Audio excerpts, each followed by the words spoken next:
Orang yang orientasinya hijrah itu meninggalkan yang buruk menuju yang lebih baik hanya untuk Allah dan Rasul, maka ya dihitung ke sana.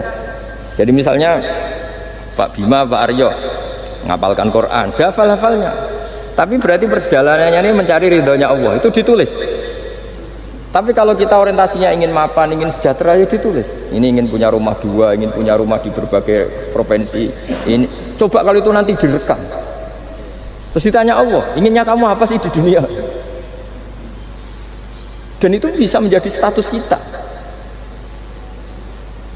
Ngeri kan? Kita ketemu Allah dengan status tidak pencari Allah dan Rasul, tapi pencari kemapanan.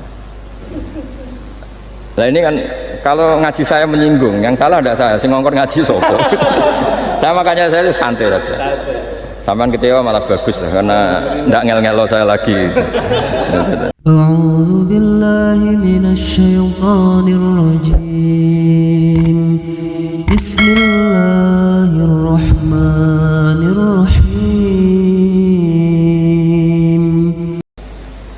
Jadi betapa dulu itu harkat dan martabat ilmu itu sangat dihormati. Nah, kenapa demikian? Karena ilmu ini yang membentuk sebuah bangsa. Jadi kalau kita berpikir jernih ya, oke, kita ada BNN ya, polisi yang nangani narkoba, terus ada beberapa jabatan atau institusi negara yang bisa mengawal kecurangan, misalnya ada KPK, ada BPK dan sebagainya. Tapi tanpa masyarakat dibentuk kiai dan dibentuk norma-norma agama, itu capek. Mayoritas orang tidak mencuri, itu ya barokahnya dididik kalau mencuri itu dosa, kalau nanti masuk neraka. Sebelum ada KPK dan BPK, itu orang tidak nyuri ya sudah banyak, karena memang nggak nyurinya itu faktor agama, bukan karena takut KPK. Artinya tanpa agama, tanpa nilai-nilai norma, itu nggak bisa kebayang Indonesia. Karena orang nanti nggak maksiatnya atau nggak salahnya itu takut aparat, bukan takut Tuhan. Makanya kalau guyonan anekdot khas itu, ada orang melanggar rambu-rambu, ketangkep polisi. Kamu tidak tahu kalau ini larangan? Ya tahu Pak. Kenapa tetap melanggar? Karena tidak tahu Bapak di sini. Itu menunjuk polisinya. Itu khas Indonesia. Jadi kalau nggak melanggar itu karena takut aparat, bukan karena kesadaran hukum. Tapi kalau urusan rambu-rambu itu seperti itu. Tapi kalau urusan orang tidak zina, tidak maling, tidak korupsi, itu hampir mayoritas orang Indonesia itu karena takut azab Allah atau takut dosa. Sehingga di desa terbelakang yang nggak terjangkau polisi atau di daerah-daerah yang sangat terpencil, itu perilaku leluhur, yaitu tidak nyuri, tidak zina, tidak apa, itu ya tetap jalan. Karena mereka memang dididik oleh agama. Sehingga keinginan kita terbesar adalah bahwa sesuai konsep Imam Ghazali, al ulama wal umara tau amani. Jadi ada sinergi lah antara ulama dan umara. Dulu biasa raja-raja itu ngaji sama ulama, tapi ulama juga biasa antri di kerajaan untuk ngurus administrasi negara. Jadi beliau-beliau ya bisa sebagai rakyat, tapi juga sekaligus sebagai guru. Karena beliau-beliau ini orang-orang yang bisa menanggalkan egonya. Lalu kenapa kerajaan dulu itu begitu kuat? Ada contoh paling populer dalam mengelola negara, yaitu Umar bin Khattab. Itu Sayyidina Umar bin Khattab, itu bajunya, jubahnya itu ada 12 jahitan, saking jeleknya. Jadi saking jeleknya itu 12 jahitan. Ada pernah seorang kiai yang cerita, ketika Baitul Maqdis itu ditaklukkan oleh pasukan Umar, itu beliau harus naik unta dari Madinah sampai Yerusalem. Karena kerajaan yang ditaklukkan itu membayangkan Umar itu seorang presiden, seorang khalifah, pasti wah. Itu ternyata pas sampai gerbang Yerusalem itu Umar itu yang nuntun unta. Karena ketika unta itu hanya satu, sama pengawalnya bilang, saya mau naik unta asal gantian. Ya 2 kilo Umar naik, 2 kilo ajudannya yang naik, sampai Pak. Lah pas mau pintu gerbang itu pas giliran Umar yang nuntun. Kata ajudannya, kali ini jenengan yang naik saja. Enggak, saya enggak mau bohong. Jadi yang disambut ya ajudannya. Karena ajudannya pakaiannya lebih bagus dan Umar pakai tadi jubah yang berjahit 12. Jadi betapa orang-orang dulu itu ketika jabat itu malah tasawuf. Karena tadi dipandu oleh agama. Setelah itu ada beberapa sahabat yang usul, ada pesta gitu karena ini hari kemenangan. Kata Sayyidina Umar, Inna Allaha ta'ala ayyara qauman faqala adhabtum thayyibatikum fi hayatikumud dunya wastamta'tum biha. Di antara kritik Allah kepada orang-orang yang enggak benar adalah jatah kenikmatan kamu sudah kamu habiskan di dunia, maka di akhirat sudah tidak ada jatah. Maka kata Umar, astabqi thayyibati, jatah-jatah kenikmatan saya biarkan utuh, maka tidak saya nikmati sekarang. Nah makanya ini saya sekaligus minta sama BUMN, pokoknya nggak usah lah ngundang saya, ribet. Selain ribet ya soalnya ngaji saja. Saya ini jadi kiai itu ya bingung, ya sering dihormati orang, dicucuk, kadang disangoni. Kalau kadang ya mikir, nak jatah kuntek terus piye. Makanya saya tuh ya sering ngebis, ya biasa saja hidup saya. Karena saya tidak ingin jatah saya ini habis. Tapi kadang-kadang orang itu ingin berlebihan menghormati kiai. Saya berkali-kali bilang, ketika ada orang menghormati saya itu yang repot saya. Yang menghormati benar karena menghormati kiai, tapi kiainya yang masalah kan. Kalau tidak bisa ngelola hatinya jadi tamak, jadi ribet. Makanya ini kan ya sudah, saya tetap sebagai kiai ngajarkan ikhlas. Makanya guyonan di kitab-kitab dulu, kalau ada orang cantik sowan kiai itu kata kiainya, saya yang bingung. Kamu melihat saya ibadah, saya melihat kamu masalah. jadi tapi kalau kiainya agak soleh ya enak, sama-sama seneng kan. Masalahnya kita ini soleh, paling enggak berusaha soleh lah. Ya, jadi kalau Pak Aryo sowan sini itu dia benar, sudah sopan lah sama kiai, beliau pejabat sopan. Saya yang masalah kan. Misalnya saya ke Jakarta terus ingat Pak Aryo ingin difasilitasi, saya kan jadi repot. Makanya kemungkinannya kecil, kalau saya ke Jakarta tak hubungin itu kecil dan tidak perlu tersinggung. Saya selama ini ya sering ke Jakarta ya biasa. Saya hampir per 3 bulan, 4 bulan datang ke pondoknya Pak Kures. Ya jarang hubungi pejabat. Ya sudah, kalau mau ngaji aja. Nah, kenapa saya menekankan ikhlas? Karena ini kan acara khataman. Di antara pokok dari ajaran Quran adalah wa ma umiru illa liya'budullaha mukhlishina lahuddin.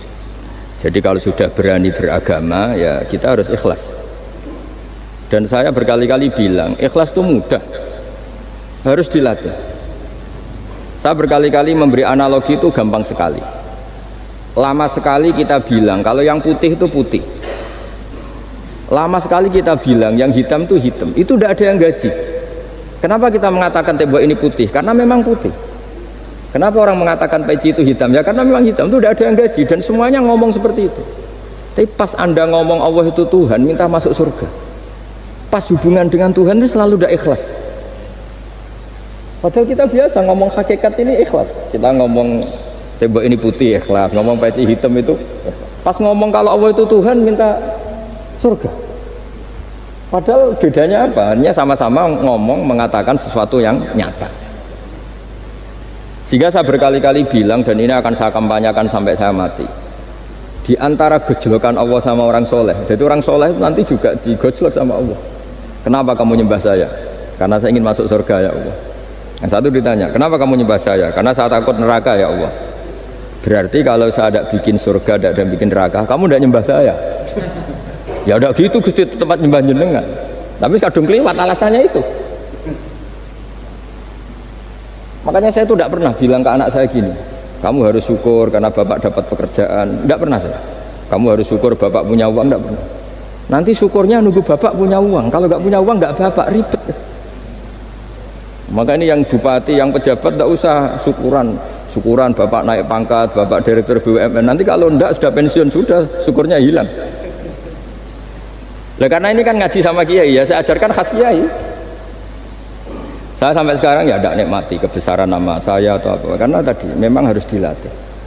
Kalau kita bisa mengatakan putih itu ikhlas, tanpa tekanan, tanpa imbalan. Kenapa pas mengatakan Allah Tuhan harus minta surga? Padahal Allah itu tetap Tuhan meskipun tidak menciptakan surga dan neraka. Nah dari pemahaman seperti ini para mufassir itu tahu kualitas kalimat fattaquni ya ulil albab, takutlah kepada saya. Jadi kualitas kata fattaqun naro sama fattaquni itu bagi orang-orang hakikat lebih takut kalimat fattaquni. Kata orang-orang tasawuf neraka itu nanti, itu pun kita tidak mesti masuk. Tapi kalau Allah sekarang pun sudah ada. Jadi kalau cara berpikir orang tasawuf gini, ini karena Pak Bima mesti gak pernah belajar tasawuf karena belajarnya nyari uang gitu. Makanya ini tak ajari cari tasawuf. Tadi sudah tak gojlok, harus ngapalkan Quran katanya. Kalau cara berpikir tasawuf itu gini, surga dan neraka itu muajjalah, itu nanti. Kamu nyembah Allah ingin masuk surga, takut menghindari maksiat atau takut sehingga tidak maksiat karena takut neraka. Dan surga itu simbol ridhonya, neraka simbol bencinya, sukhtunya Allah. Terus kata orang-orang tasawuf cara berpikir, Allah itu sudah ada sekarang, mulai dulu sampai sekarang Allah sudah ada. Kalau Allah sudah ada berarti Allah sekarang ya bisa berstatus ridho ke kamu atau berstatus benci ke kamu. Kenapa takutnya nanti? Wong Allahnya sekarang kok takutnya nanti? Ya sekarang juga kamu harus amal tuh nakdan tuh cash. Allahnya ada sekarang ya ibadahnya harus ada sekarang. Makanya kata orang-orang tasawuf, andaikan Allah tidak bikin surga atau neraka ya saya tetap nyembah karena surga itu simbol ridhonya. Bahwa surga itu nyata ada, ya nyata ada dengan segala fasilitasnya itu nyata ada. Tapi bahwa surga itu tetap kamu masuk surga karena cari ridhonya Allah. Kalau Allahnya sudah ada berarti ridhonya sekarang sudah ada, harus kamu cari sekarang, jangan nanti. Sehingga kadang-kadang orang yang ingin masuk surga itu ya kelasnya kelas amatir. Masyhur itu. Ada seorang wali masuk surga ketemu Allah ditanya. Karena wali ini biasa mensyafaati murid-muridnya, ya Allah kenapa murid-murid saya tidak kelihatan sowan jenengan? Murid-murid kamu ingin masuk surga karena ingin makan enak, punya bidadari cantik-cantik itu di sana, tapi mereka lupa saya. Jadi akhirnya di surga tapi nggak ketemu Tuhan, karena inginnya ya sudah trauma punya istri jelek, cerewet. Banyak loh orang yang masuk surga itu yang agak kacau. Enak sudah surga, nanti di sana nggak usah sholat, nggak usah puasa. Jadi sholat yang sekarang udah gak problem. Jadi banyak itu orang-orang Islam yang Islamnya mungkin imannya amatiran. Wah enak masuk surga, nggak ada subuh lagi, nggak ada puasa lagi, bebas. Oh, itu kan kurang ajar betul. Jadi ibadah itu dianggap problem. Bandingkan di cerita dunia wali itu ada wali bertanya gini, ya Allah apa di surga itu ada sholat? Ditanya sama Allah, kenapa kamu tanya gitu? Kalau tidak ada sholat mendingan saya ada di surga. Dia tidak bisa membayangkan ada kenikmatan di atas sholat.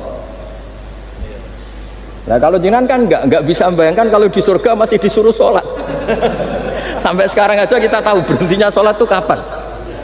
Kalau sampean tanya gitu, kalau ingin berhenti sholat nggak wajib, majnun. Jadi orang gila langsung nggak wajib.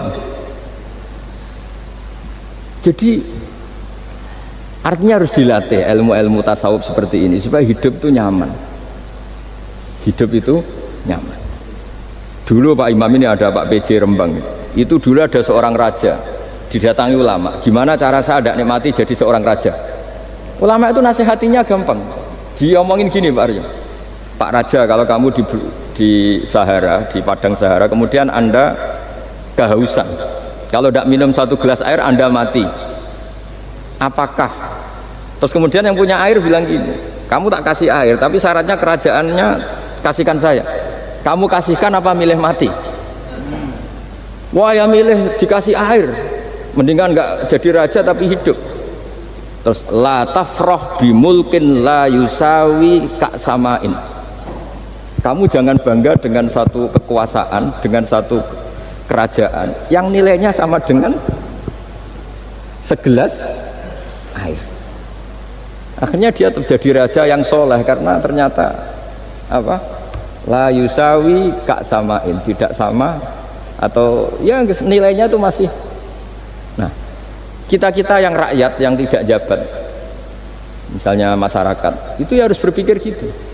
Orang tidak jadi bupati tetap hidup, nggak jadi pegawai BUMN tetap hidup. Tapi kalau nggak minum air itu mati. Dan rata-rata rakyat itu bisa minum air. Artinya apa? Kita dan mereka itu sama-sama punya nikmat yang pokok, yaitu sadur rumki, nikmat yang bisa mempertahankan kehidupan. Jadi nikmat selain itu tidak pokok. Sehingga orang itu bisa jadi wali. Jadi ini resep jadi wali. Jadi wali itu udah harus tirakat dalail, terus gak pernah makan nasi, itu enggak, itu keberatan. Jelas pegawai BUMN nggak mau itu, mesti nggak mau itu, mesti nggak mau. Ya nggak mau, ya nggak bakat, jadi sudah pasti nggak mau. Karena ini saya tahu banyak tentang beliau. Pak Aryo itu bin selamat dulu, abahnya itu ditobatkan Gusmi, dimengertikan agama oleh Gusmi. Karena beliau ingin tetap mencintai Kiai, terkorbannya saya karena Gusmi meninggal, terus mahabbahnya diarahkan ke saya. Tapi saya berdoa supaya diarahkan ke banyak kiai lah, supaya saya tidak jadi objek sasaran ya. Nanti juga repot ini. Saya itu sering disewani orang dari Kalimantan, Sulawesi, saya ingin idolakan jenengan, saya ingin dekat dengan jangan. Saya sudah lah pakai kiai lokal di sana aja, jadi sampai tidak ganggu saya. Terus kiai lokal di sana juga tidak mahjub oleh saya, kata saya. Sudah. Saya teruskan ya. Jadi dulu para raja itu dilatih oleh ulama, termasuk dilatih begitu. Kamu punya kamar 1000, kalau tidur per 5 menit ganti kamar, karena eman sudah dibikin kok nggak dipakai. Nggak juga, punya kamar 1000 yang dipakai hanya satu. Ngapain punya 1000 yang dipakai hanya punya baju satu lemari yang dipakai hanya satu? Apa mentang-mentang bajunya 5 terus pakai rangkepan sampai 5? Punya mobil 5 yang dipakai ya satu. Jadi orang dulu itu dilatih sebegitu. Sehingga dulu itu tidak ada raja kecuali punya penasehat. Zaman belum Islam ada resi, kalau setelah Islam ada ulama. Sehingga mereka bisa menertawakan kerajaan. Maksudnya dianggap biasa. Ada seorang raja ditanya ulama, khas seorang raja itu apa? Merintah tidak bisa diperintah. Terus si ulama ini tiap pagi itu datang ke atas gunung, cari tempat paling tinggi terus mutolaah kitab. Setelah mutolaah kitab ya wasik ya, kayak saya kalau belajar ya asik. Ngalang-ngalain jagungan sama pegawai BUMN kalau saya sudah belajar. Terus dia bilang, enaknya apa jadi raja? Saya di sini nggak ada yang memerintahkan saya, berarti saya dengan raja sama. Dan kelebihan saya juga tidak ada yang ganggu. Kalau raja masih banyak yang ganggu. Artinya bisa mengolah. Kalau sekarang enggak. Banyak kiai yang melihat pejabat itu kayak gimana? Wong kok mulyane ngono, buka pintu aja nggak pernah. Mulyane kayak gitu. Yang jenis ini dia rugi, sudah iri, nggak punya kenikmatan sendiri. Ulama dulu itu bisa mengelola kenikmatannya sendiri dengan cara seperti itu. Makanya masyhur Sayyidina Ali itu kalau malam itu diantara sebab beliau tambah dekat sama Allah. Itu diantara wiridannya itu bukan kayak wiridan kita itu enggak. Wiridannya begini. Ya Allah, kafani izzan antakuna li robban wa kafani fakhran an akuna laka abdan. Saya sebagai manusia ini sudah sempurna, punya Tuhan engkau, Tuhan yang maha dahsyat, maha top. Kayak apa nyesalnya saya kalau punya Tuhan yang hanya sebuah batu, hanya pahatan batu, atau Tuhan yang mati, atau Tuhan yang kelaparan. Wa kafani fakhran an akuna laka abdan, dan saya ini bangga karena jadi hambamu.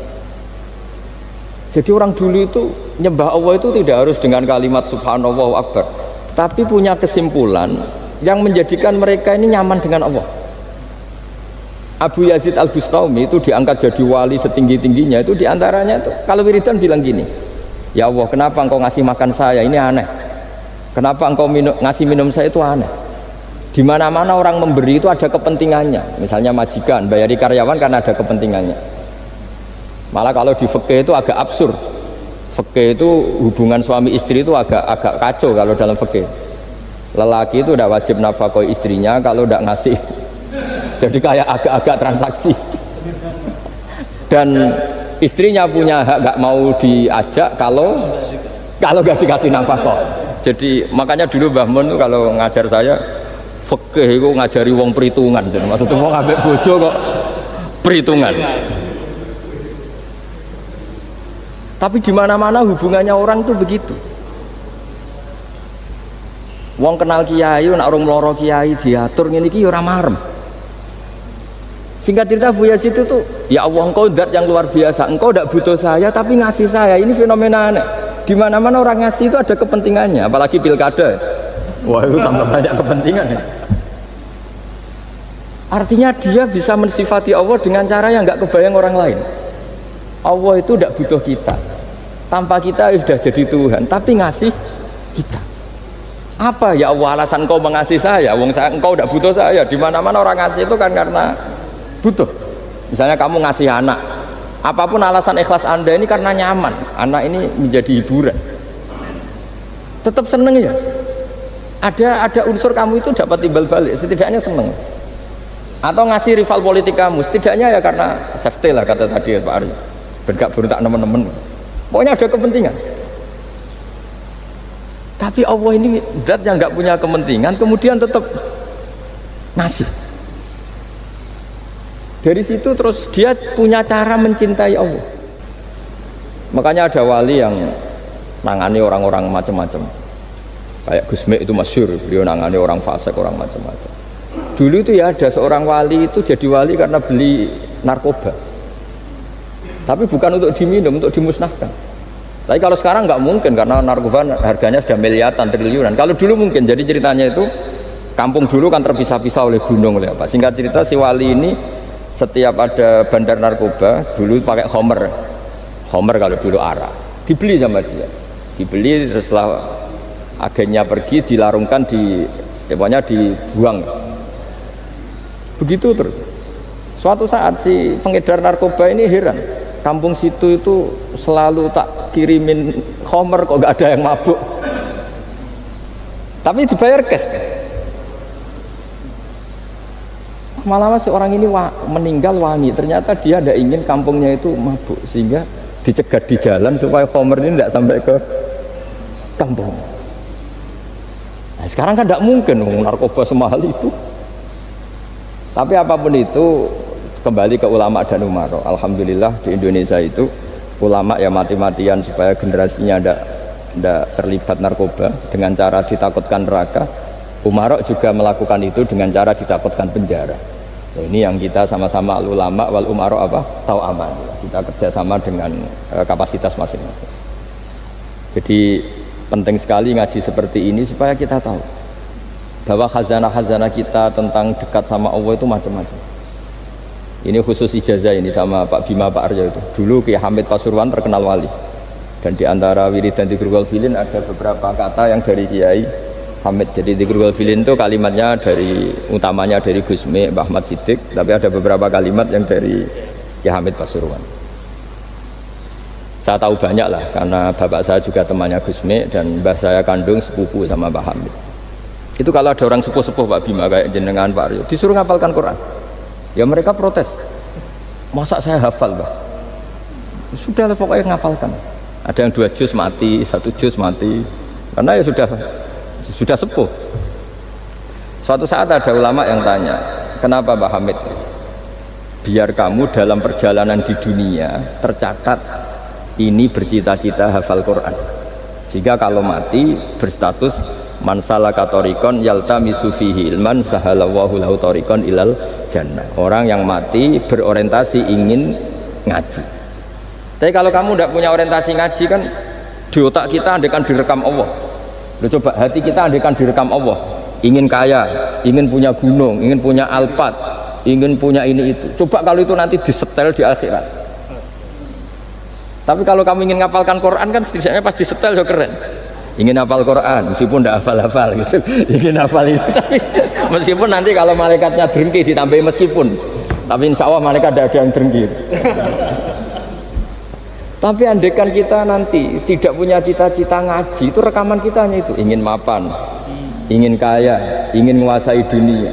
Betapa malunya kita kalau rekaman itu kita dengar di depan Allah. Padahal nanti niat ini yang dihitung. Famangkarat hijratuhu ilallah wa rasulih fa hijratuhu ilallahi wa rasulih. Orang yang orientasinya hijrah itu meninggalkan yang buruk menuju yang lebih baik hanya untuk Allah dan Rasul, maka ya dihitung ke sana. Jadi misalnya Pak Bima, Pak Aryo ngapalkan Quran, hafal-hafalnya. Tapi berarti perjalanannya ini mencari ridhonya Allah, itu ditulis. Tapi kalau kita orientasinya ingin mapan, ingin sejahtera, ya ditulis. Ini ingin punya rumah 2, ingin punya rumah di berbagai provinsi. Ini coba kalau itu nanti direkam. Terus ditanya Allah, inginnya kamu apa sih di dunia? Dan itu bisa menjadi status kita. Ngeri kan? Kita ketemu Allah dengan status tidak pencari Allah dan Rasul, tapi pencari kemapanan. Itu cara Mbah Hamid untuk mendidik supaya orang itu orientasinya kepada Allah dan Rasul. Disuruh ngapalkan. Ini Pak Aryo cerita, bapaknya hanya disuruh ngapalkan apa? Rabbana dzalamna anfusana. Itu semalam nggak hafal-hafal. Dan alhamdulillah nggak hafalnya ditiru anaknya. Susahnya kemarin pas ngaji sama saya di kamar saya, saya punya kantor di depan rumah saya. Ya nggak hafal-hafal. Bener-bener konsisten. Jadi dulu bapaknya itu ketemu Gus Mek di hotel, dia diajarin semalam nggak hafal. Akhirnya hafal lagi. Ya, tapi nunggu sekian tahun mungkin. Jadi yang penting, jadi ulama dulu itu pinter cara menuntun umat menuju Allah dan Rasul. Diajarin. Akhirnya ada dzikrul ghafilin. Penting orang itu menuju Allah dan Rasul. Setidaknya kalau direkam itu nanti saya ingin ya Allah dapat ridhomu. Kalau malam ilahi anta matlubi, wa ilahi anta maqsudi wa ridhoka matlubi. Meskipun semalam hanya dilafatkan sekali, setidaknya Allah mencatat, ya Allah engkau yang kami cari, ridhomu yang kami cari. Kalimat itu kalau terulang-ulang itu menjadi mental dan lama-lama jadi status. Daripada sebelum tidur, kapan ya sugih? Dari Pak Bima, kapan gak jadi anak buah? Engkau nanti yang menteri ya mikir, semoga gak kena reshuffle, gitu terus pikirannya. Nah ini kan kalau ngaji saya menyinggung, yang salah tidak saya, sing ngongkor ngaji sopo. Saya makanya saya santai saja. Sampean kecewa malah bagus lah, karena tidak ngel-ngelo saya lagi. Saya dalam hal ini itu anut mazhabnya Imam Syafi'i. Imam Syafi'i itu saya punya kitab namanya Diwanus Syafi'i. Itu kalau orang tidak senang itu paling bagus menurut saya. Pak Imam Syafi'i separuh kampung tidak senang jenengan. Ya bagus lah, kalau nggak senang tidak akan utang duit, nggak pinjam mobil. Wong nggak seneng itu kan nggak mungkin pinjam uang.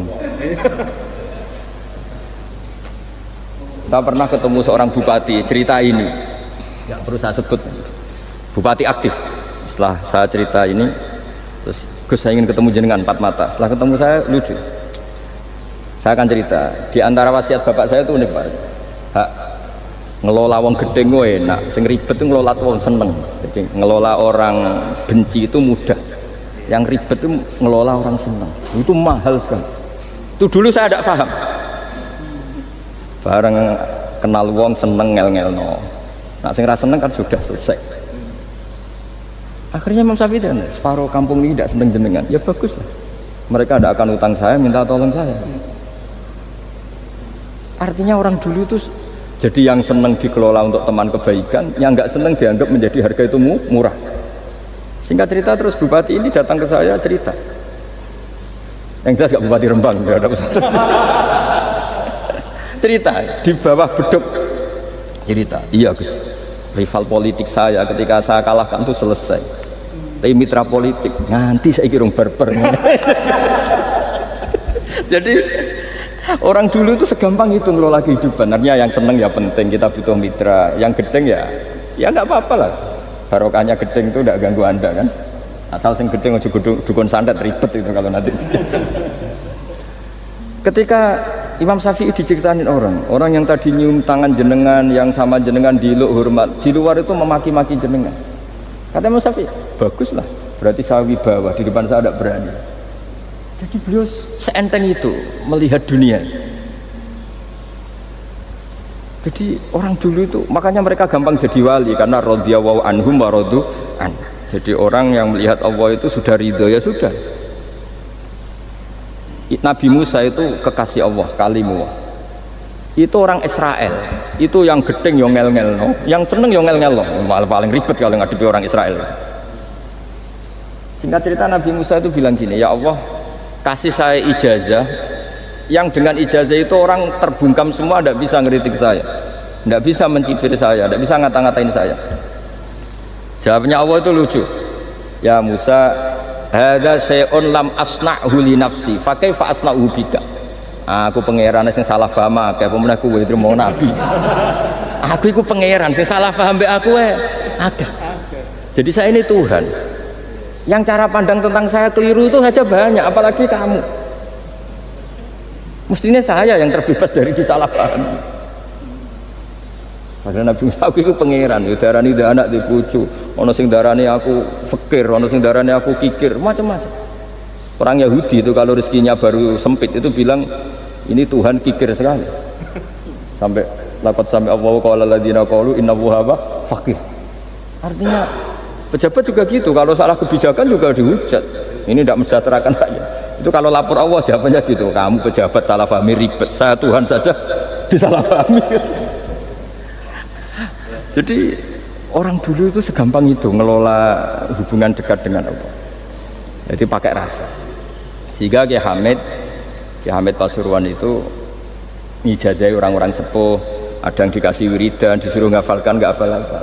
Nanti misalnya mati kok belum hafal, statusnya ini penghafal wiridan, kan bagus. Daripada ngapalkan saya ingin punya rumah kayak yang di Singapura, berarti Anda menghafalkan bentuknya, pernak-perniknya. Bila perlu Anda menghafalkan nomor arsiteknya siapa. Masa Anda hafal tentang cari ridhonya Allah, hafal bangunan milik orang lain, dan bayangkan punya. Kalau Anda mati pas seperti itu, berarti tujuan kamu ya untuk seperti itu. Itu famangka ada hijratuhu ila dunya yusibuha aw imra'atin yang kihuha fa hijratuhu ila ma hajara ilaih.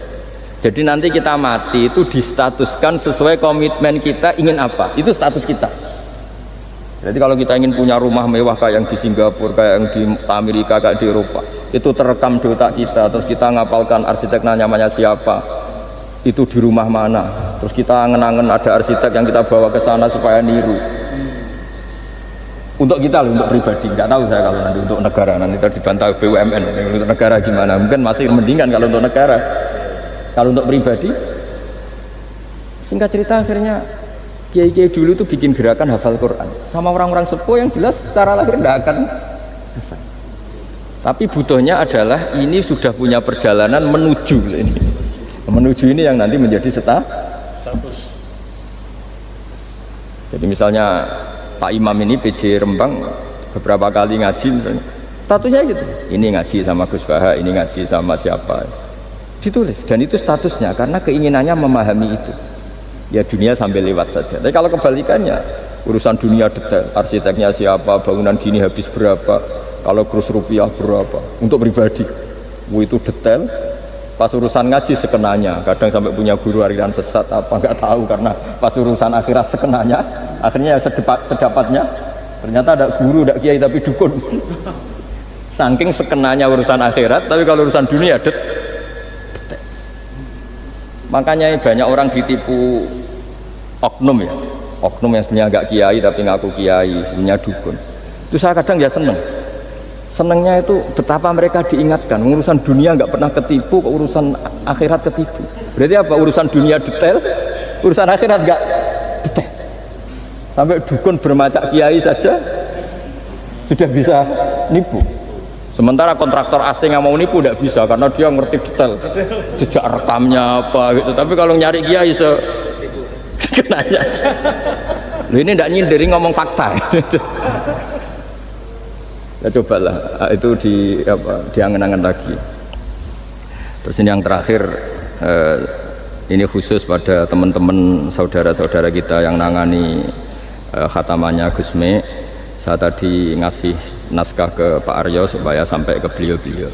Saya yakin beliau-beliau sudah punya, tapi supaya ini tambah mantap bahwa kita saling menguatkan.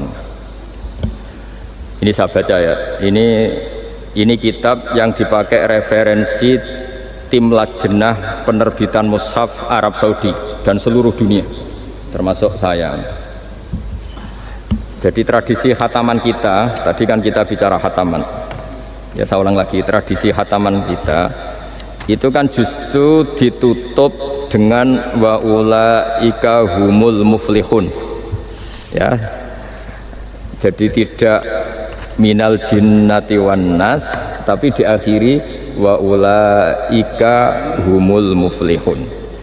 Jadi khataman kita misalnya minal jinnati wan nas, biasanya yang baca Quran terus baca Fatihah, Terus awal Baqarah sampai wa ulaika humul muflihun. Nah, tujuannya adalah supaya kalau khatam itu memulai lagi. Ya, kalau langsung An-Nas minal jinnati wan nas berarti dia bangga dengan berakhirnya baca Quran. Pertanyaannya, dengan Anda ketemu Allah, seneng ya jagungan mau buat aku sebar. Betapa buruknya kita jadi hamba. Kayak kita dulu ketika ngaji, nah baru hure ngajinya wis bar. Berarti nganggep guru itu problem. Makanya bangsa Indonesia itu ya agak lambat pinter, karena sekolah juga dianggap problem. Pas masuk merengut, waduh sekolah. Pas bubar seneng, waduh gak sekolah. Jangan-jangan kita sholat juga gitu, ono adzan, waduh wis adzan. Jadi ini belum makam wa qurratu aini fi sholat. Padahal cirinya orang baik itu menikmati sholat itu. Ciri utama suka ilmu ya nikmati pelajaran. Enggak, ini pelajaran bareng guru. Waduh, udah gitu matematika lagi. Waduh. Nah, kita baca Quran harusnya asik, karena di situ munajat sama Allah. Ketika selesai harusnya nyesal. Waduh, baru asik sama Allah kok sudah selesai. Dan Allah punya alasan untuk menyalahkan kita, karena kita misalnya baru seneng-senengnya pacaran misalnya, kan tidak mau akhir. Kenapa pas seneng Allah seneng berakhir? Nanti kalau kamu ditanyakan gitu tidak bisa jawab. Nah, pakai analogi itu, makanya jangan pernah merasa akhir kalau baca Quran. Minal jinnati wan nas, terus baca Fatihah, terus memulai lagi. Wa ulaika humul muflihun. Sebagai bukti ya Allah, ini khataman sementara. Tapi saya akan berlanjut lagi, terus dimulai betul. Sehingga ijazah kiai-kiai kuno kalau orang haji atau umroh itu supaya kuat haji lagi, kalau ijazah kiai kuno itu sederhana. Disuruh ngomong gini, "Bah, Ka'bah, ini saya mau pulang, nilai rumah, nanti kesini lagi." Kayak gitu, sudah Pak. Jangan setelah selesai ibadah haji seneng karena mau pulang. Berarti ibadah dianggap problem, rumah dianggap segala-galanya. Jadi itu ada filosofinya. Nah, ternyata tradisi seperti itu mudawwan. Mudawwan itu dibukukan. Ya, saya baca ini di kitab Ghisun Naf'i, karangan Imam Waliullah As-Sofakusi. Saya baca saja. Nanti yang ngerti bahasa Arab biar diartikan sendiri, yang nggak ngerti nanti saya bantu. Takmilun. Nah, ini khusus para hafid tadi yang ikut khataman, mohon didengarkan. Takmilun fi masaila tata'allaku bil khatmi. Al-ula sabatan nasu anil maki min riwayatil bazi wa kumbul wa ghairihima annaman qara'a wa khatama ila akhirin nas qara'a al-fatihata ilal muflihun min awalil Baqarah wasa al-amalu bihada fi sairi biladil muslimin. Jadi mulai dulu kalau orang khataman itu ya An-Nas, Fatihah, terus wa ulaika humul muflihun. Dan cara seperti itu wasa al-amalu bihada fi sairi biladil muslimin. Semua negara dunia ya sama seperti itu. Hanya tradisi yang dilakukan bapak saya sampai semua guru-guru kita, guru Quran, termasuk yang di Jantiko dulu, sama sih dulu namanya Jantiko, lama-lama mantap ya. Itu sudah benar itu. Jadi mungkin teman-teman sudah melakukan tapi nggak tahu filosofinya. Ini saya bantu. Filosofinya adalah supaya kita tidak merasa mengakhiri baca Quran, tapi sekaligus memulai. Kalau nak kue niat ngakhiri tenan itu seakan-akan kan baca Quran itu problem. Terus ketika berakhir kita senang. Sholat juga gitu Pak Imam. Yang menjadikan umatnya Rasulullah Shallallahu Alaihi Wasallam dijamin surga itu diantaranya cara sholat begini Pak Arya. Saya hafal hadisnya itu. Absyiru ya ma'syaral muslimin. Ini kata Rasulullah. Hari ini Jibril muncul dan memberi satu pengumuman yang sangat menggembirakan. Apa itu? Umatku berstatus, ya ini kata malaikat Jibril, umatku berstatus mereka itu fa'alu faridotan wantadoru ukhra, melakukan satu fardu selesai atau addu faridotan wantadoru ukhra. Jadi misalnya tadi saya sholat subuh, status saya ditulis oleh malaikat Jibril, Bak tadi sholat subuh, dan ketika saya ditanya, Hak kok ijek urip sampai jam 10, jam 11 ngenteni apa sholat duhur. Ketika sholat duhur selesai, orientasi saya ngenteni sholat asar. Begitu seterusnya. Sehingga statusnya umatnya Nabi adalah addu faridotan wantadzoru ukhra. Komitmennya adalah melakukan satu fardu dan menunggu yang lain. Berarti kita dihimpit di dua kebaikan. Kebaikan sudah kita lakukan dan kebaikan yang lain kita cita. Kita sekarang ngasih anak yatim. Di hati kita juga ingin mengasih lagi. Ngasih orang miskin juga gitu. Begitu juga kebaikan-kebaikan yang lain. Sehingga kita dihimpit di dua apa? Kebaikan yang kita lakukan dan kebaikan yang kita angankan ya, atau kita cita-citakan. Ya sudah begitu. Sehingga dengan cara seperti itu orang Islam itu nyaman.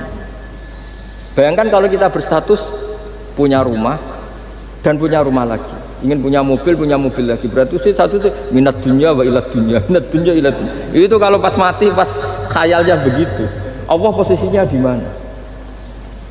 Ya ini sudah siap ya, setor ya, Ataman siap Pak Gua ya. Ya siap. Nanti sampai berapa juz rencananya? 30 ya. Sampai 30 juz apa juz 30?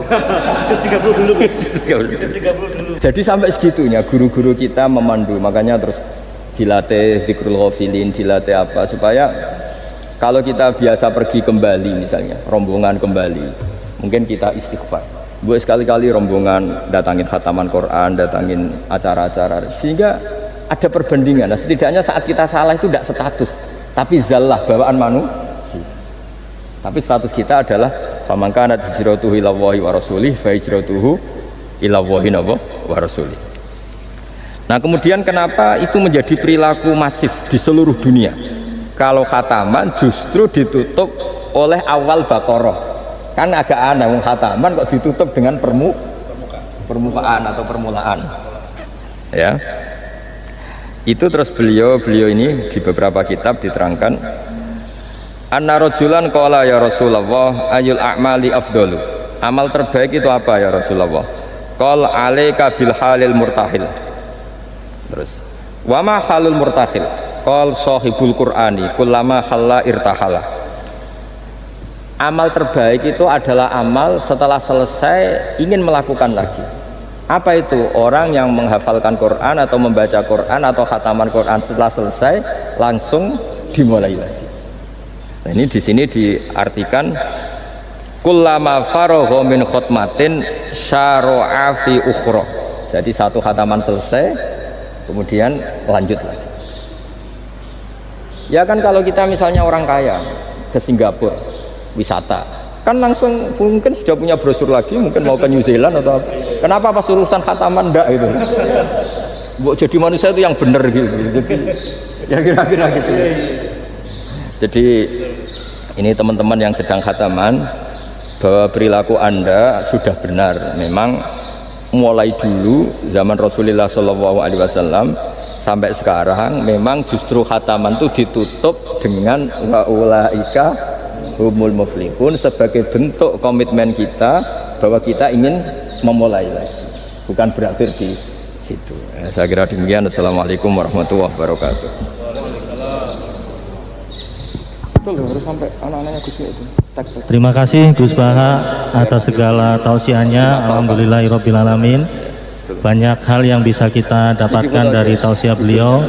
Mudah-mudahan semua menjadi pijakan kita untuk terus berbuat kebaikan dan mewujudkan akhlak sebagai core value BUMN dalam keseharian kita berlandaskan Al-Quran. Untuk selanjutnya tanya jawab, mungkin panitia bisa menampilkan zoomnya dua. Yang pertama dari Aljazair, Pak Haidar yang khataman dari Aljazair, bisa ditampilkan zoomnya untuk bertanya langsung ke beliau. Kan lebih cepat kalau. Silakan Pak Haidar. Paling jauh. Iya, jauh sekarang. Ini proyeknya Pak Bimo. Izin Gus, ini proyeknya Wijaya Gus, Pak Bimo yang Aljazair. Iya. Ini paling semangat kan. Silakan Mas Haidar dari Aljazair. Ya. Langsung saja ditanyakan ke beliau, Pak Haidar.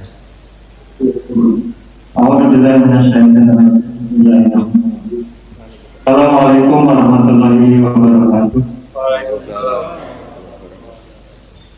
yang saya sangat hormati Gus Baha, kemudian Pak Arya, Pak Bimo, dan teman-teman panitia pengajian, kemudian rekan-rekan dimanapun berada. Izinkan saya memperkenalkan diri. Nama saya Haidar Kusdinar Gus Baha, asli dari Bandung. Kemudian instansi saya di PT Wijaya Karya. Kami di sini sama teman-teman sedang membangun 3.950 unit kita di Indonesia apartemen. Alhamdulillah kami semua berada dalam kondisi sehat walafiat. Amin. Walaupun kondisi pandemi ini tidak dari turunan. Ini kan ini agak lambat sampainya nanti. Dan alhamdulillah tim kami sekitar 103 orang, dan kami bagi kemarin dari hari Senin dari mulai geladi listrik, dan hari Senin tanggal 12 kami rapat terkait dengan kegiatan ini.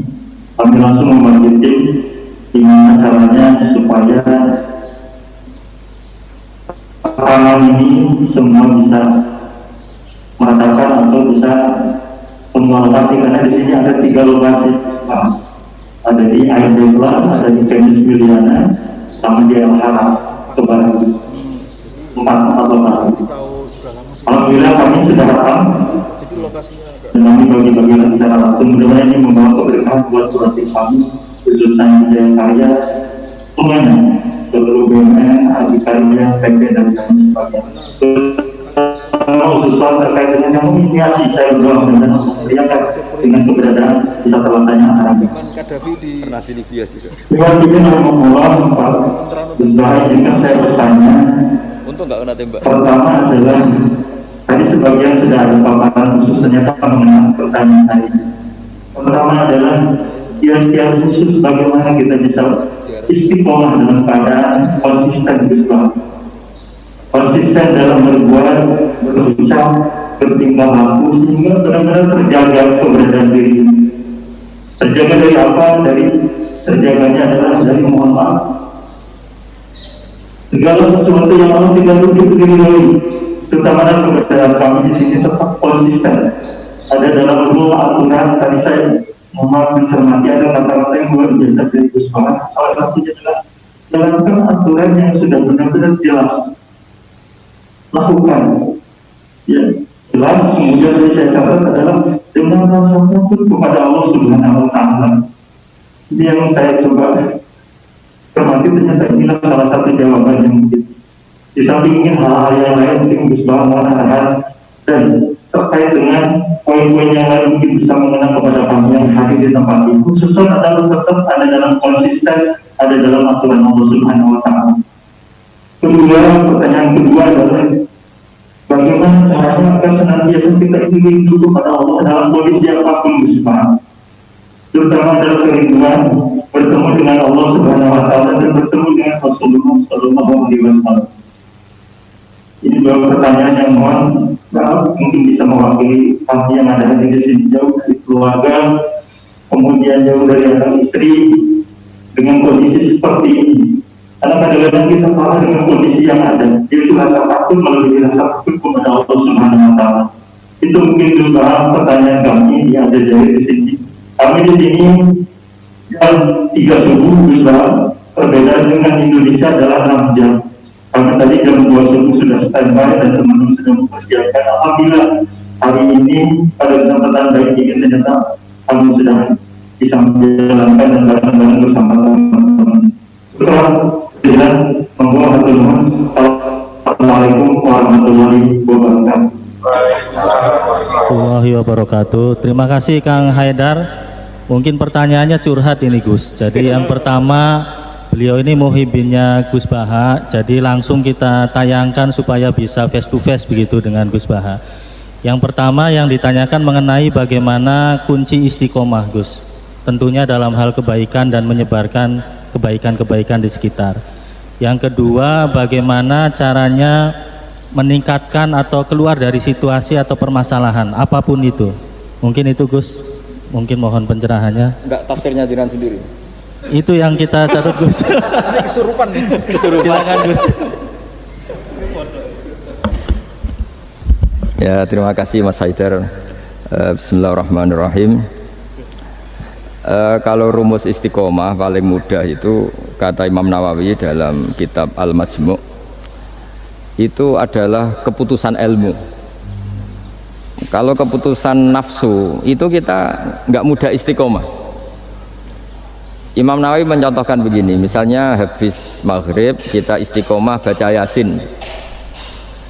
Itu cara pemaknaan itu baca Yasin itu kebaikan.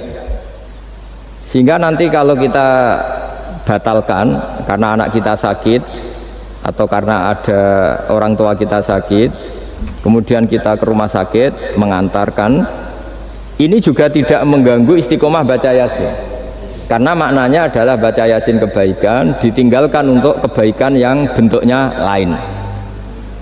Jangan seperti istiqomah versi ghairu ahlil ilm yang dikatakan orang-orang yang tidak ahli ilmu. Sehingga kadang cara berpikir, ya tetap mau Yasin senajan toh makmu kejet-kejet gitu. Nah, itu akhirnya kan kayak Islam itu jadi sadis. Jadi demi istiqomah meninggalkan ibadah sosial. Maka banyak ulama mengatakan istiqomah itu ya kebaikan ke kebaikan yang lain, kebaikan ke kebaikan yang lain. Makanya saya bilang istiqomah itu adalah keputusan ilmu. Itu kata Imam Nawawi. Sehingga dalam banyak hal saya beri contoh. Hidup ini baik apa enggak? Ya baik, karena hidup ini menjadi mazru'atul akhirah. Referensi kita masuk surga dan neraka itu berdasar kehidupan sekarang ini. Berarti hidup ini spesial. Kita surga ya diputuskan ujian di kehidupan ini, neraka juga iya. Berarti kehidupan ini spesial. Tapi suatu saat kita pasti mati, dan mati itu baik enggak? Ya baik. Baiknya di mana? Ya kamu sudah tidak bisa maksiat lagi. Sehingga Nabi itu cara berdoa itu indah sekali.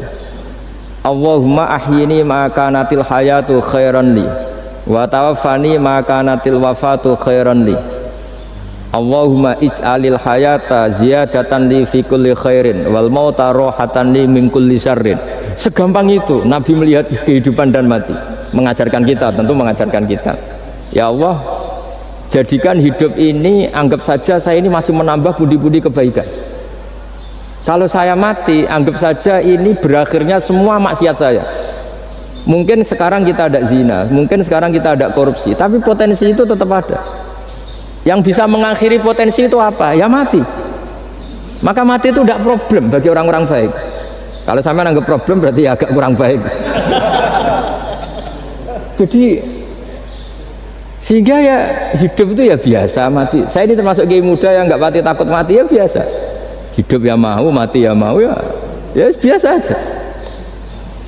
Karena begitu indah ajaran Nabi. Ij'alil hayata ziyadatan li fi kulli khairin wal mauta rohatan li min kulli syarrin. Dan kalau ada kematian berarti anggap akhir dari segala keburukan. Maka berkali-kali saya ngomong, orang-orang alim dulu itu sudah pinter. Kalau ada badan narkoba, penjahat mati, itu tetangganya tetap disuruh bilang, ini orang baik, dia saksikan dia. Tetangganya protes semua, baiknya di mana orang nakal gitu. Padahal kiainya bilang baik, kan sudah mati, tidak bisa apa-apa sudah. Artinya ada sisi kebaikan dalam kematian, yaitu segala keburukannya, bahkan potensi keburukannya menjadi berakhir. Jadi masalah nikmat juga gitu. Orang berharap bisa hidup itu sesuai rencananya, tapi ketika dapat musibah tidak siap. Tapi apa panduan Nabi? Ajaban li amril mu'mini inna amrahu kullahu khairun in asobatun na'ma syakara fakana khairan lah wa in asobathu dharra sobaro fakana khairan lah. Orang mukmin itu selalu baik. Kalau dapat nikmat syukur ya baik, dapat ujian sabar juga baik, kenanya baik terus. Makanya saya berkali-kali bilang hubungan dengan istri itu ya gampang. Saya berkali-kali bilang kalau pas harmonis ya baik, namanya harmonis ya baik. Pas tukaran juga baik. Ibadahnya tinggal sabar. Dulu banyak orang jadi wali itu karena istrinya cerewet. Jadi termasuk resep jadi wali itu istrinya cerewet. Kalau secara ekonomi saya sering bilang, kalau harmonis malah minta ke mall, kalau sedang tukaran malah enggak, murah tukaran sebetulnya. Artinya orang dulu itu ngelola kehidupan tuh gampang sekali. Bodoh juga gitu. Saya pernah ada civitas akademika dari UGM cerita saya. Biasanya kampus-kampus besar kan menghormati orang yang prestasi. Saya bilang ke beberapa profesor, ya cocokkan lah. Kalau dalam pandangan kiai gimana Gus? Ya anak-anak yang nggak pinter tuh ya bagus. Barokahnya nggak pinter masuk desa-desa tertinggal, akhirnya menghidupkan di desa tertinggal. Kalau pinter inginnya di Jerman, terus dapat beasiswa, malah kadang-kadang nggak mau pulang. Barokahnya nggak pinter mau di desa-desa terbelakang, akhirnya merata pembangunan di Indonesia. Di dunia kiai juga gitu, kadang yang alim paling jadi ketua MUI atau apalah. Barokahnya ndak alim dia di desa tertinggal, kelasnya pendiri masjid. Artinya kalau dalam pandangan Islam itu semua itu ada hikmahnya. Jadi Allah bikin orang ada yang bodoh itu sudah direncanakan sebetulnya. Barokahnya bodoh itu mau di desa terbelakang. Kalau nggak bodoh nggak mau dia. Ya itu cara Allah untuk menyebarkan kebaikan. Ya ini kan fatwa ala kiai, sampean jangan buka. Wah ini berarti bikin itu Gus, berarti orang bodoh ya hebat. Ya memang hebat, Allah sudah merencanakan, tapi ya jangan dimasifkan lah. Orang bodoh jumlahnya sudah banyak lah, tidak usah ditambah. Tapi ini cerita, terus sampean Allah itu sudah punya rencana. Sama lagi Allah itu sudah punya rencana. Jangan sampai kita ini nggak tahu rencana Tuhan. Makanya akhir dari kesimpulan orang-orang itu, orang-orang baik, subhanak rabbana subhanak rabbana ma khalaqta hadza batilan subhanaka faqina adzabannar. Semua yang engkau ciptakan itu tidak ada yang sia-sia. Saya pernah di Korea, ini pengalaman saya. Itu rata-rata saudara kita yang ke Korea itu kan nyari uang. Ternyata setelah di sana nggak ada masjid, ya udah bikin masjid, kadang nyewa. Itu cara Allah untuk menyebarkan Islam di Korea, kadang ya lewat pekerja gitu. Dulu Indonesia sejarah yang terkenal ada Islam ya ada orang ingin kaya terus dagang ke Indonesia, orang Gujarat. Gara-gara dagang ke Indonesia terus kenal orang pribumi karena bawaannya orang Muslim ya mengkampanyekan Islam terus ada Islam. Jadi sederhana. Mbah Mun pernah cerita Harun Ar-Rasyid itu kalau punya tahanan politik itu dibuang. Itu di Irak, Baghdad. Buangnya di mana? Di Fakfak, di Irian Jaya. Makanya di Fakfak itu banyak imigran turunan apa? Arab. Itu dulu itu rival politiknya Harun Ar-Rasyid. Ketika di sana melihat orang Irian tuh pakai koteka itu bilang Urian terus jadi Irian itu. Urian itu maknanya apa? Telanjang. Jadi bahasa Arabnya telanjang itu apa? Urian itu telanjang, terus jadi Irian ya.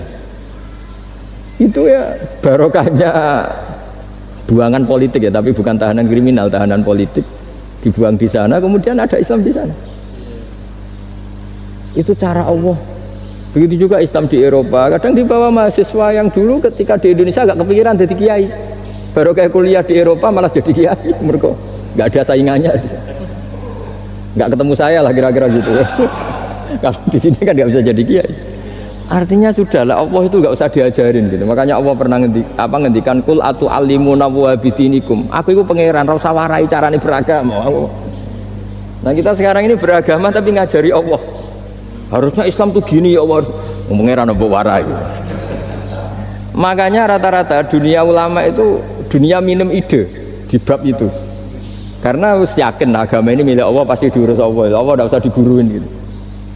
Tapi kalau kita kan nggak ingin punya konsep organisasi apa, forum apa, untuk mengembangkan apa, ya itu bagus lah namanya ikhtiar itu. Tapi kalau di dunia ulama itu malah enggak, karena Allah punya cara sendiri untuk menyebarkan. Ya coba yang membawa Islam ke Amerika itu orang imigran, di Eropa juga sama, apalagi di Prancis ya, itu kan imigran Aljazair rata-rata itu. Makanya Mas Haidar ini dari Aljazair. Ya sudahlah, kita ikhtiar, istiqomah itu nomor satu, benahi ilmu Anda, cara berpikir Anda. Ya ketika kita harmonis ya istiqomahnya syukur, kalau tukaran istiqomahnya sabar. Kalau punya teman sebaik ini ya istiqomahnya mitra kebaikan. Kalau sedang benci ya bagus lah, barokahnya itu udah utang, udah ngel-ngel, sudah digenteng saja hidup itu. Masyhur itu dawuh Imam Syafi'i, man ahsana ilaika faqad qayyadaka wa man asa ilaika faqad atlaqaka. Orang yang berbuat baik kepada kamu sebetulnya itu mengunci kamu, mengikat kamu. Loh ini kalau Pak Aryo terlalu baik sama saya, yang susah juga saya. Kalau nanti anaknya kawin, Persepsi gak diundang saya gak enak. Tapi kalau dia agak-agak jahat sama saya, gak teko, serah peduli. Ini kan pantas. Jarno. Jadi saya kalau ada orang terlalu baik sama saya sudah mulai mikir ini ya, ribet kan. Makanya saya termasuk kiai yang ada orang baik ya biasa aja karena tak anggap ini ke depan kurang baik gitu. Tapi ya saya seneng ya, namanya ukhuwah Islamiyah seneng. Tapi tidak seneng-seneng banget kayak orang yang nggak punya perhitungan. Waman asa ilaika faqat atlaqaka.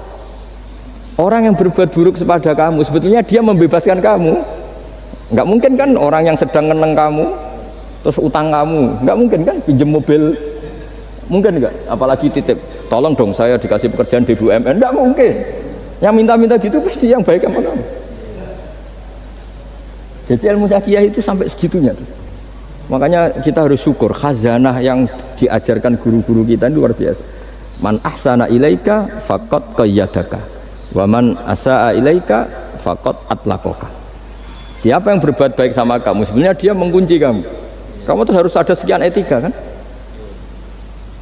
Loh ya, kalau zaman saya belum kenal Pak Arjo, belum sering kesini, saya cuek aja. Setelah sering kesini terus bilang, Gus ya mau ngaji ini, wah apa nolak gak enak. Cara pertama kesini langsung gitu, wah enggak lah kamu siapa kenal aja enggak. Ini agak-agak bener kenal gitu, aduh ribet tuh. Tapi saya maafkan. Nah ini cerita mazhabnya Imam Syafi'i.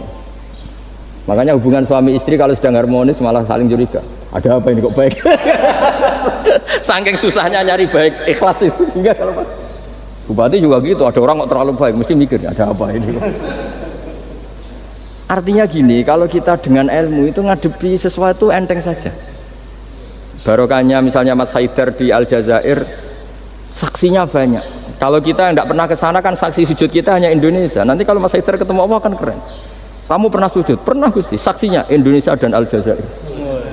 Karena bumi yang tempat kita sujud menjadi apa?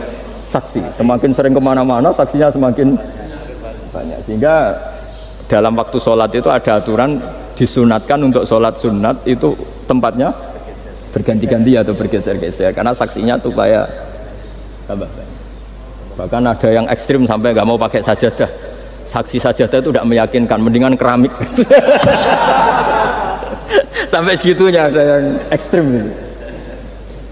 Kan lebih keren kalau sajadah kan hanya selembar kain. Ya tapi nanti sajadahnya kan bilang saya tidak bisa berdiri sendiri tanpa ada bumi. Kayaknya mau tidak mau buminya akan ikut bersaksi. Terus yang terakhir gimana? Sudah gitu ya? Ya tadi jadi itu kan dengan cara pandang seperti itu kan selesai sendiri. Misalnya Anda baru umpatin tetangga atau anak buah atau pimpinan kan pakai mazhab Syafi'i, bagus lah. Nah, ya tadi kalau kurang baik kan fakot atlaku membebaskan kamu. Ya itu sudah jawaban. Wah ini moderatornya. Pak Sultan ini masalah Pak Sultan ya. Baik, terima kasih Mas Haidar. Jadi nanti kalau kurang jelas bisa diputar YouTube-nya. Yang penting kuotanya cukup dan wifi-nya kenceng begitu ya Gus ya. Terima kasih. Selanjutnya karena satu pertanyaan, satu lagi minta tolong panitia bisa disambungkan ke yang khataman di Aceh. Sekalian aja sama yang Merauke ya. Tapi satu pertanyaan saja singkat. Jangan punya cita-cita misalnya ingin bikin masjid atau ingin bikin meskipun nggak kesampaian. Itu status Anda. Nah, oh iya. Ada bisa. Bismillahirrahmanirrahim. Assalamualaikum warahmatullahi wabarakatuh. Assalamualaikum warahmatullahi wabarakatuh. Aceh. Alhamdulillah, bersyukur kepada Allah. Salawat pada Rasulullah sallallahu alaihi wasallam. Allahumma shalli ala sayyidina Muhammad wa ala sayyidina Muhammad.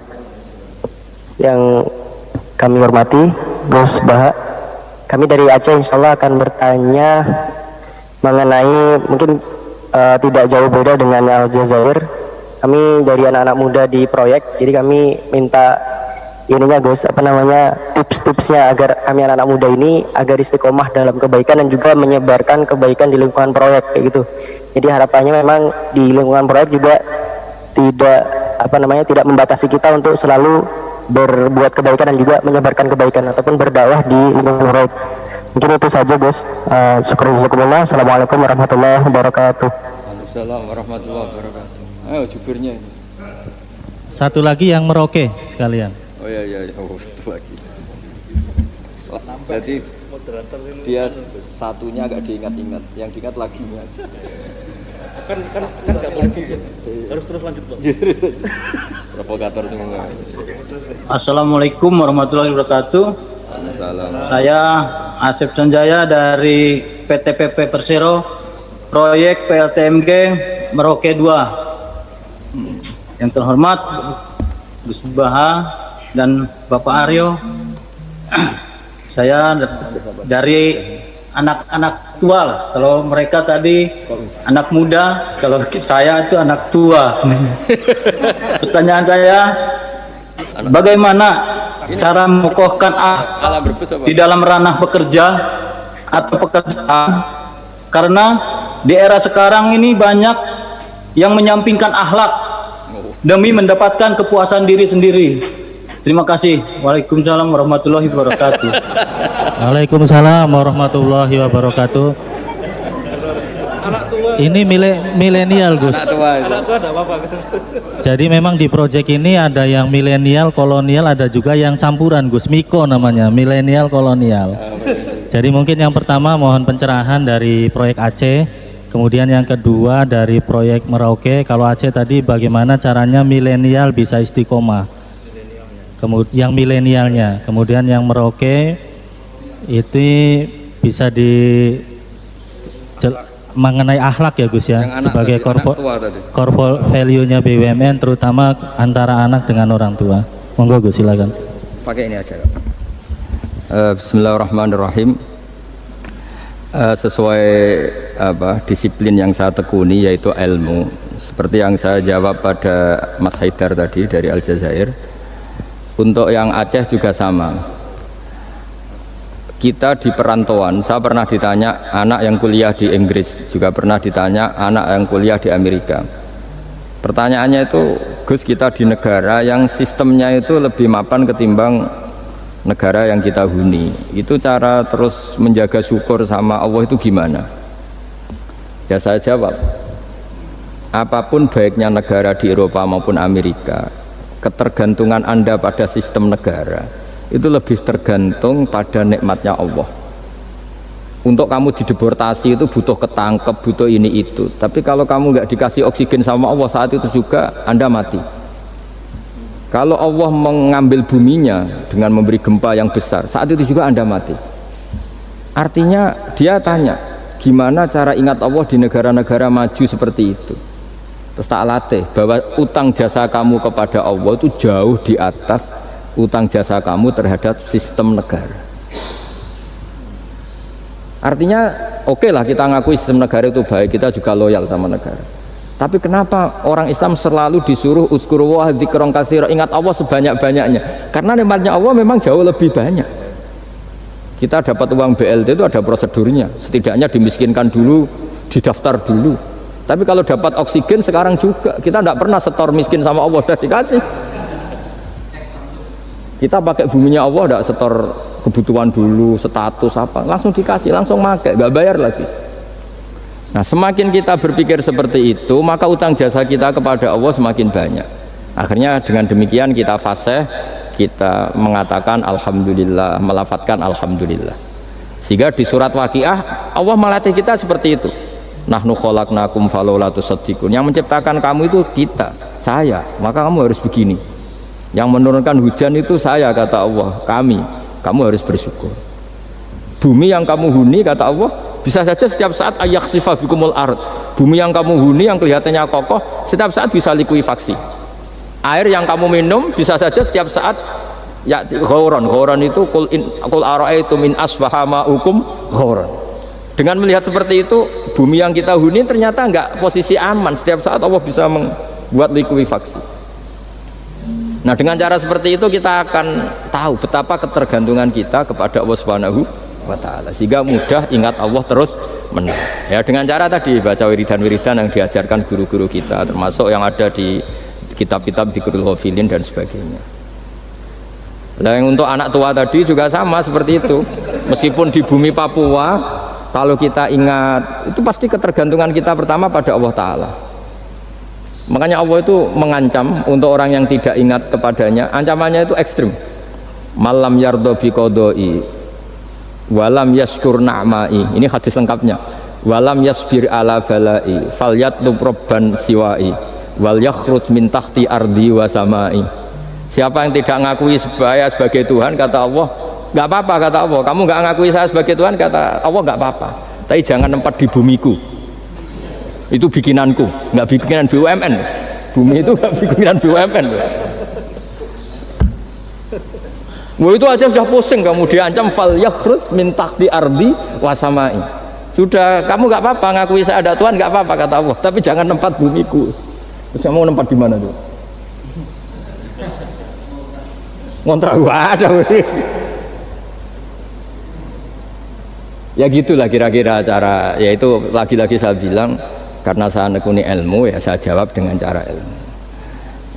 Nah, terus beberapa kiai dengan cara suruh ngelafatkan kalimat thayyibah tertentu. Tapi itu pun nanti muaranya itu ilmu. Karena kalimat-kalimat itu menjadi baik dan berkualitas juga berdasar ilmu. Ya, makanya saya bilang supaya mudah ingat Allah, caranya gimana? Semua yang kita pakai itu milik Allah. Maka terima kasih utamanya kepada Allah. Ya, saya kira demikian. Semoga ini barokah, barokatul ilm, terutama barokatul Quran. Assalamualaikum warahmatullahi wabarakatuh.